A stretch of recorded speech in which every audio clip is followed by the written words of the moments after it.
হজম হয়নি কাটমানির টাকা, হাত ছেড়ে বাঁচতে শেষে পঞ্চায়েত সদস্যের কাছে দুর্নীতি ধামাচাপা দেওয়ার আর্জি প্রধানের। ভাইরাল অডিও ঘিরে প্রবল চাঞ্চল্য মুর্শিদাবাদের জলঙ্গি ব্লকের দেবীপুর গ্রাম পঞ্চায়েতে। ঠিক কি কথোপকথন হয়েছিল দেবীপুর গ্রাম পঞ্চায়েতের প্রধান এবং পঞ্চায়েত সদস্যের মধ্যে? কত টাকা ঘাবলা ধরা পড়েছে বলেন? ওই 6-7 মতো। 6-7 লাখ। এটা কি নিশ্চয় ওন ফান্ডের, জেনারেল ফান্ডের টাকা? কি করে আমি বাঁচবো সে পথ বলো? দিতে যাবে তো আবার এসে পঞ্চায়েতে ওই টিমই আসবে পঞ্চায়েতে, ওই বাবলুই এখন পঞ্চায়েতে আপনাকে হুকুম জারি করবে করে আবার যে আপনাকে দুর্নীতি করাবে। আমি আর দুর্নীতিতে যাবো না, তো আমি তখন সজাগ থাকবো। দেবীপুরের প্রধান সহ পঞ্চায়েতের অন্যান্য আধিকারিকদের বিরুদ্ধে বিভিন্ন প্রকল্পের কাজ না করেই প্রায় 50 থেকে 60 লক্ষ টাকা তোলার বিস্ফোরক অভিযোগ এনেছেন সেই পঞ্চায়েতেরই সদস্য প্রদীপ মণ্ডল। পঞ্চায়েতের যেমন বিভিন্ন দিকের রাস্তা রোড রিপেয়ারিং বাবদ প্রায় 6,92,000 টাকার মতো একটা দুর্নীতি হয়েছে। প্রধান একমাত্র উপসমিতির সঞ্চালক বাবলু মণ্ডলকে নিয়ে এই সিদ্ধান্তগুলো বাস্তবায়িত করেছে।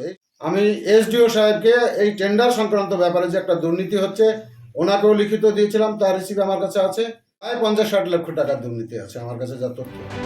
পাল্টা প্রধানের অভিযোগ, বেমালুম 10 লক্ষ টাকার দাবি করে প্রদীপ মণ্ডল ঘনিষ্ঠরা। সেই ফাঁদ থেকে বাঁচার উপায় খুঁজছিলেন। বাড়িতে আসার পর বলে যে কি আপনাকে 10 লক্ষ টাকা দিতে হবে, দিয়ে মানসিকভাবে আমাকে একটা সেই ছেলেটা হচ্ছে নূর সেলিম, তারপরে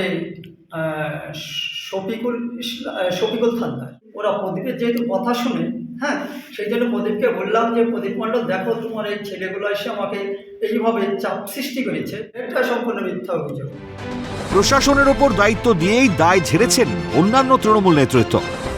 প্রধান না, তাপেরা ওকে যুক্ত আছে।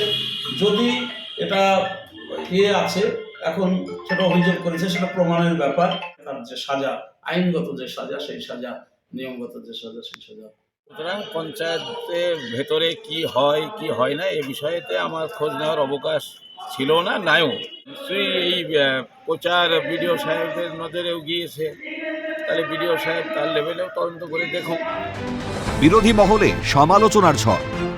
পঞ্চায়েত নির্বাচনে প্রার্থী দেওয়ার নামে টাকা তোলা কিংবা কোনো পদ দেওয়ার নামে টাকা তোলা, এটা তৃণমূলের কালচার। নিজেদের ভাগাভাগির ব্যাপার, সবসময় কাটমারিকে কেন্দ্র করে ওদের ঝামেলা, এটা চলতেই থাকবে। এটা নতুন বিষয় না, শুরু হয়েছে, আরও চলতেই থাকবে। কিন্তু একটা কথা ঠিক, এরা সবাই চোর। এরা সবাই চোর। চুরি করার পরে যখন ওর বিরুদ্ধে বলছে, তখন তুমি যে চুরি করেছো তোমার কথাটা বলে দিচ্ছি। বহু গভীরে প্রথিত দেবীপুর পঞ্চায়েতের দুর্নীতি শিকড়, যেখানে এতদিন পর প্রধানের বিরুদ্ধে মুখ খুলছেন পঞ্চায়েত সদস্য। সেখানে দুর্নীতির তালিকাটা কত লম্বা তা সহজেই অনুমেয়। মুর্শিদাবাদ থেকে বিশ্বজিৎ কর্মকারের রিপোর্ট, ক্যালকাটা নিউজ।